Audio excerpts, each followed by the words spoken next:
Kahapon ka pa umalis ah. Ngayon ka lang nakauwi? Di ba sabi ko sa'yo, uuwi ka ng maaga? Oo nga. Oh, anong ginawa mo? Oo, anong oras na ba? Alas 7 na ng umaga. Oo, maaga pa naman ah. Alas 7 pa lang. Oo, alas 7 pa lang. Pero bakit hindi ka umuwi kahapon? Wala ka naman sinabi sa akin na araw-araw pala ako uuwi. Sabi mo sa akin maaga. Alas 7 pa lang oh. May milagro ka na namang ginawa, ano? Alam mo, hindi kita maintindihan eh. Pinapauwi mo ako ng maaga. Tapos pag umuwi ako ng maaga, nagagalit ka. Tapos minsan pinapalayas mo ako. Tapos nagagalit ka pag hindi ako nakauwi. May pinapalayas ba na umuwi? Alam mo, ako yung naninita sa'yo. Pero parang ako pa may kasalanan eh. Kahit na na-corner ka na, nakakalusot ka pa. Lagi ka na lang may katwiran. Wala naman talaga akong kasalanan eh. Wala naman talaga akong ginawa. Kala mo hindi kita sinundan, ha?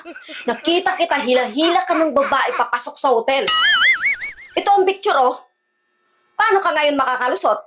Dapat, nilapitan mo kami. Sinita mo dapat yung babae. Babae yung nagluloko dyan eh. Kita mo ako hila-hila ng babae.